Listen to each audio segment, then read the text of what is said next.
Welcome people on the stream, welcome people in the main hall of the Faculty of Archaeology.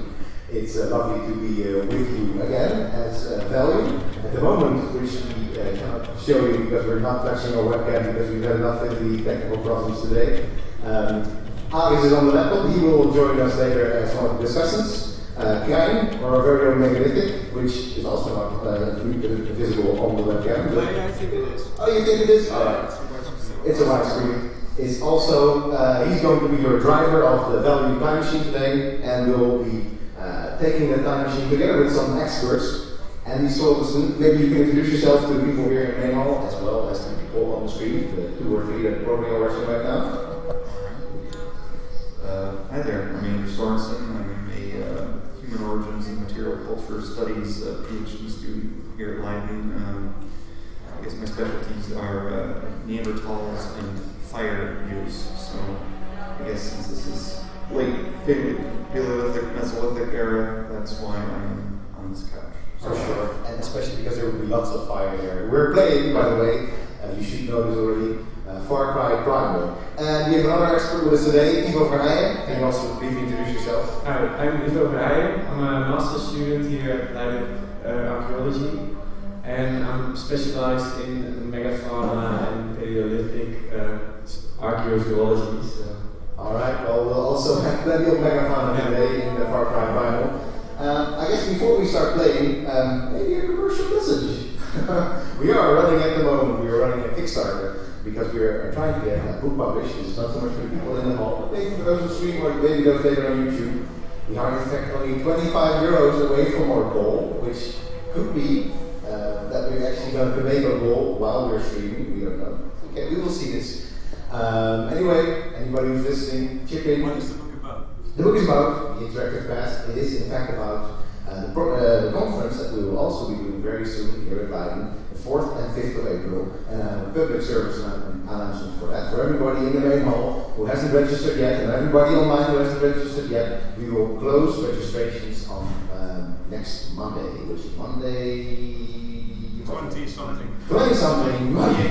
28. So that's when we will stop our registrations for Interactive Past Conference. And from that conference, we are trying to publish an open access book, which is on Kickstarter right now. Just Google Interactive Past Kickstarter, and you'll find it. That's it. Fire up the game, Mr. Megalithic. All right, here we go. For those of you who are wondering what we did with Silla, or Kena, she is not in here in flesh today. She'll probably be with you chatting and Skyping chatting with you on our Twitch stream. And we do have, fortunately, not as a stand-in, but as a very young unique person himself. Yeah, we're here all the way over there. I think we're actually going to see this. So yeah, it's yeah. Alright. So let's go. Let's get transported to 10,000 BC to the land of Horus, which is somewhere in Central Europe. And before we start any sort of discussion, I guess we will first watch the intro together, so to get a little bit of an idea of what the game is about and the setting.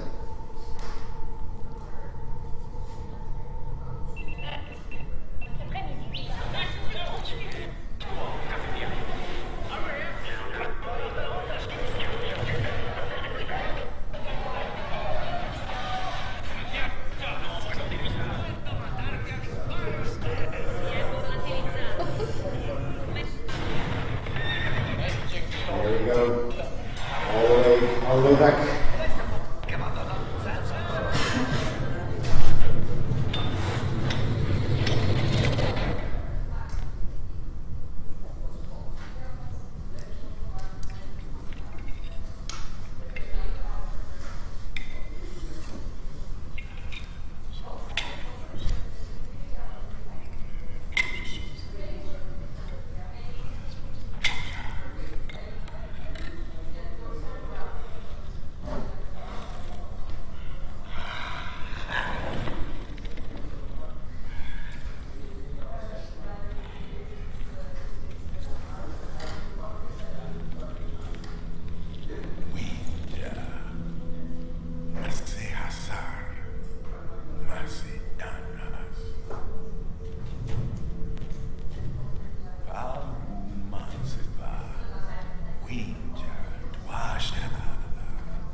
I will. Here we go. All right. Here we go.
That's, 10,000 BC, you don't want to get stuck without a spear.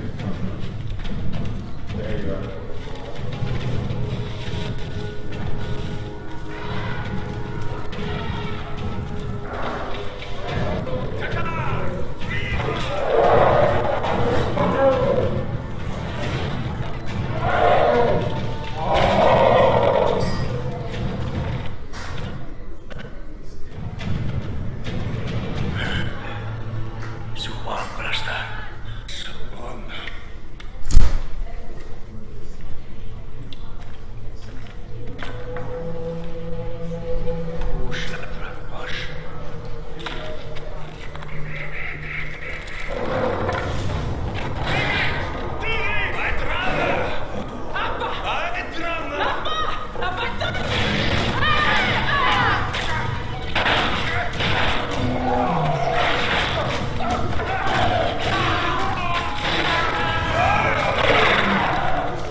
While you're going to make your way to wherever you need to go, I'll just, if you don't mind, I'll split in with both of you.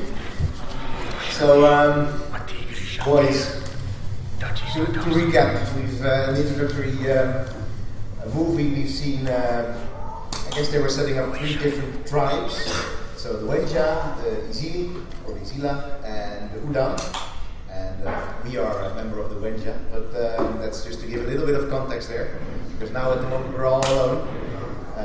So the way we're going to do it, Gijs is going to keep playing, and we're just going to feel free to just call out. The same goes for the audience. Just let us know. We'll try to look behind us now and again. So if you have any questions or comments, just let us know. We'll come over to you with your mic, and maybe we'll even, because the microphone for people on the stream and later for at YouTube is right over there. So we want to make sure that they can also hear the questions that you would have.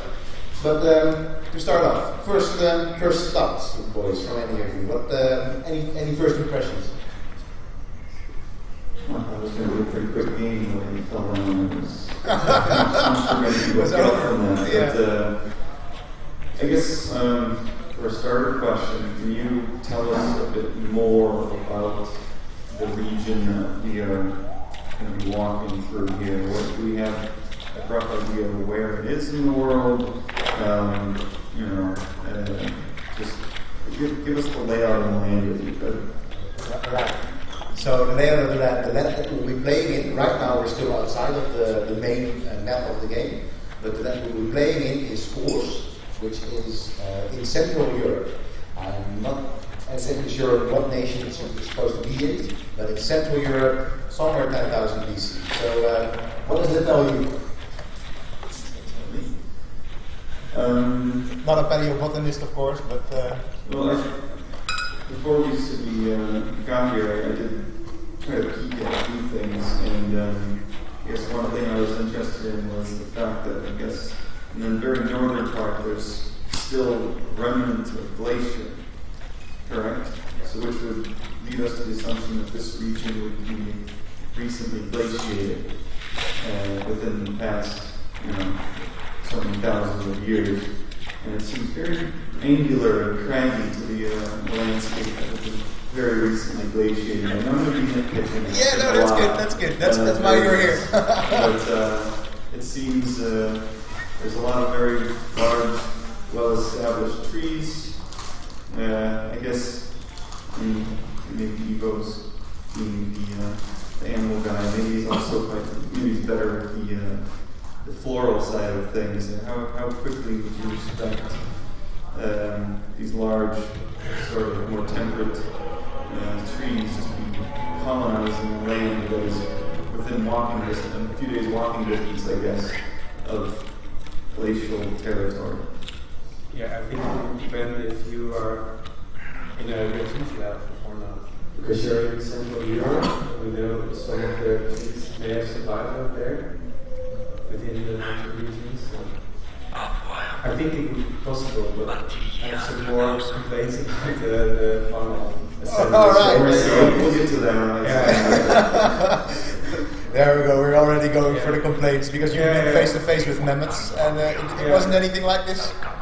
No, well, if the setting is 10,000 BC, I think the mammoths, of course, would be a bit smaller. All right. Because when you go to the end of the ice, you see a trend that mammoths are getting smaller, especially when you go up to the northern Siberia. And these were just huge. I think maybe 4 or 5 meters in height. That could be. That could be correct. Yeah. I guess we'll see a bit more of the mammoths later. Yeah. But, and probably there's also lots of other megafauna that you've got some bones to pick with. Yeah, of course. Any reactions from the audience so far? Questions, comments? All right. So if you won't mind passing me the mic. So one of the things that we will zoom in on, except for all the other. So the developers, of course, did try to make something that they were inspired by archaeological literature. Of course, they're trying to make a game, so they're not going to be as concerned with the size of mammoths around 10,000 BC as you would be as an expert. But as you can see, lots of the things that you see here on the screen are in fact based on archaeological work, archaeological resource. So I guess that that doesn't happen too often. That in fact, a game set in this period also is quite rare. I think it's probably maybe the first one. I'm not completely sure. But definitely the first big one to come around in a couple of years. And one of the things that I think stands out from the intro is that it's quite a bloody take on 10,000 BC, right? We're hunting, that's what we're supposed to see, but people are dying all over the place in one of these mammoth hunts. A tiger comes in, and Crime is blooding it up right now, decimating some of the other wildlife. I've never shot so bad. Oh, yeah. He's a bit of stage fright kind. That's all right. But don't decimate the whole population of goats right now, because people in 8,000 BC also want some goats. All right. So, what are you doing at the moment, Karen? Sorry, what? What are you busy with at the moment, except for shooting goats? I'm shooting goats, and that's basically what I'm doing at the moment. I need one more goat. But you just made a bow now. Yeah. So basically, this game is also about making weapons and gathering materials to craft those weapons as well. And I just made my first weapon, which is basically a short bow, and that's made of some wood, some reeds, and some slate. So that's what I found, and then I crafted the bow, which I now use for hunting, basically. And hunting from the animals I kill, I can skin them, I get leather from them, and I also get meat from them, and that meat I can eat, so I restore my health. Right, this is not a game you can play as a vegetarian. No. Or you could eat grass. You could graze together with oxen, for sure. All right, But you're making your way through the first tutorial area to open up the game. Basically. To open up the game, yeah, for sure. So while you get on that, we'll probably delve into some other discussion points that we've got lined up. Well, we already talked a little bit about the weapons, but from our expert, and I'll throw in my Caribbean expertise as well, where we basically don't have bows and arrows, but that's another entirely. What do you think about the weapon that we're seeing on screen right now? Well, it's bow and arrows are something that doesn't fix, so that's no problem. Like Paleolithic as well. So maybe the choice of a stereotypical arrowhead can be debatable depending on different cultures we're talking about. Because the Mesolithic people in a lot of areas were using microlithic tools, so creating very small blade cores and then long blades, breaking them and sticking them pitch and making notches into the shafts of the arrows to make very small tips with perhaps serrated edges, but they're all very small pieces, and it's very typical for Mesolithic groups. So maybe in this situation, the single arrowhead is better because it's quicker, perhaps, to knock out an arrowhead and halved it quickly if you're in a pinch. Because if you just made it, you want to hurry along, I suppose. Yeah, we're most definitely in a pinch right now because we're alone, and of course we're also playing a game, so I guess we don't have half an hour to chip up little microliths. Indeed, it's going to be very slow, very quickly. It would be nice if we would see a realistic Mesolithic game. We would in fact already have died by this point. But maybe for you, Ivo, we saw a little bit of mammoth hunting before. This is mine. Oh, this is your area. Oh, maybe let's have So fire. This is where you get excited. Well, first impression is he's kind of using nondescript rocks. None of them, traditionally in Paleolithic, Mesolithic, Neolithic, Bronze Ages, early firemaking, they're going to be using a combination of flint and some form of pyrite, either pyrite or marcasite. So it's a special iron sulfur mineral that's going to be giving you your sparks. Hitting two flints together or two random rocks together might create a bit of a spark, but that's called triboluminescence. It's basically a flash of light. It's not a hot spark. So to create a fire that quickly from two random rocks is pretty much impossible. So I'm going to have to assume and hope that one of them was pyrite. Sure. The second thing is he seemed to just be throwing sparks straight into a constructed fire with larger sticks. Usually you need some sort of very fine tinder material to capture that spark. Either there's a number of different funguses and mushrooms that, when they're dried, are very good at capturing sparks. But ethnographically, you see groups using, in this area, it might be good to be using willow catkins, the fuzzy little bits on willow trees, or I don't know, milkweed, or cattails. There's a number of different things. You seem to use any of that. So, well, have at it. Again, if it's, I guess hunting willows is probably not as exciting. He's probably very good at this. So he's probably been doing this for a long time regularly. So I'm just going to give him the benefit of the doubt that he's going to be able to make fire relatively quickly, because even me, I'm not so experienced at making fires on a day-to-day basis. So again, the game would be much slower if you had to watch him spend 10 minutes whacking away with no success. Sure. How many fires have you started in your time so far? No idea. Should keep track. A number. A good number. But I'm sure there's bushcraft people and other experimental archaeologists who've made many more than I have. But hey, I got time. You got time, sure. All right. So Brian is in fact tracking one. Thank you. Brian is in fact tracking one of his footsteps.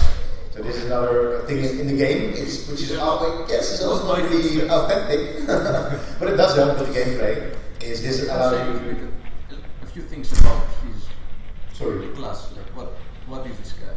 This guy is at the moment he's a hunter, and so this is his hunter's vision. But the crime was just lighting up. And on the topic of hunting, what I wanted to ask you earlier, Ivo, before in the introduction we saw a band of hunters hunting mammoths. What did you think about the tactics that were displayed there? Yeah, well, actually, separating an individual from a group is something that's quite interesting, I think, with hunting. But what I thought was more interesting is that the mammoth was eventually killed by a blow just underneath the trunk with the last spear. And that's actually quite accurate. So what some of the African hunter-gatherers do when they kill an elephant is they hit it underneath the trunk, and then it will lead to death quite quickly. And that's also something that has been proven in archaeologically. Very cool. So that's a nice detail. Is it a good way to go for the mammoth or the elephant as well, or is this? I don't think so. No, okay. Yeah. All right. I mean, in case anybody from the World Nature Fund is watching this stream, animals will be harmed during the viewing of this particular stream. I'm sorry. Any questions or remarks from the audience so far? At any point, feel free to jump in. So, for now, we've been talking mostly about how authentic this game is, based on your two expert opinions of anything that is anywhere beyond 6000 BC. Is that all right? And can we say that? Anything before that, you're an expert on? Yeah, just say yes. Sure. How important do you think authenticity, for example, in hunting strategies, or those little details you were just talking about? How important do you think it is for a game like this, which is, I'm not aware of the sales numbers right now, but I'm sure this game has been sold millions or millions of times already, and over its lifetime it will probably have around 8 billion sales. So how important, as two archaeologists that are interested in this period, or even experts on this period, do you think that authenticity is for such a larger public, and how can also provide a little bit of perspective how you think that you can bring it to the public?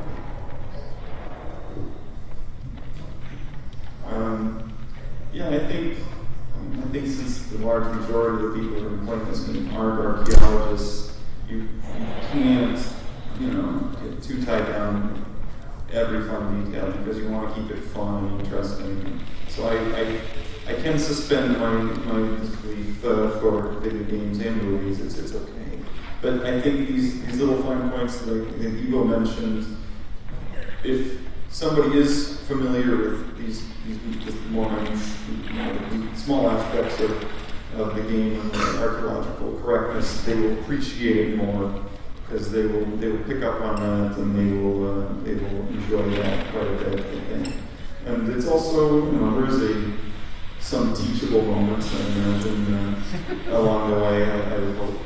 Suppose you ever run into an elephant with only a Yeah, spoon. yeah. Now we know. Now you know. That's right. All right. Good. What do you think, Ivo? Yeah, I think it's very good that they try to put in some of these details as well.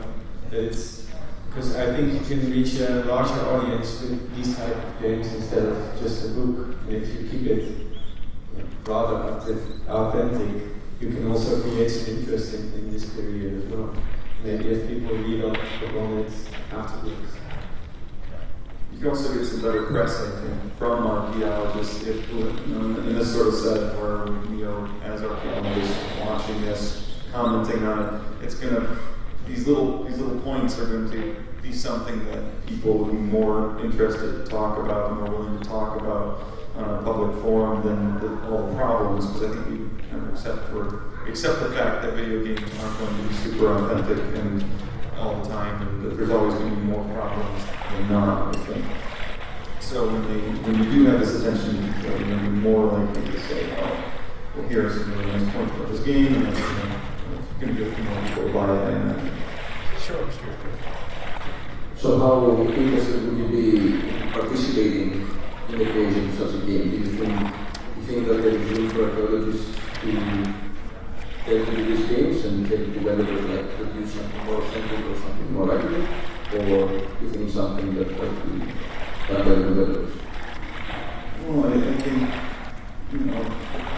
consulting experts is the job of any sort of dramaturg for a play or a movie, and these people are being paid to try to make things as accurate as possible, make the experience as realistic as possible for the user.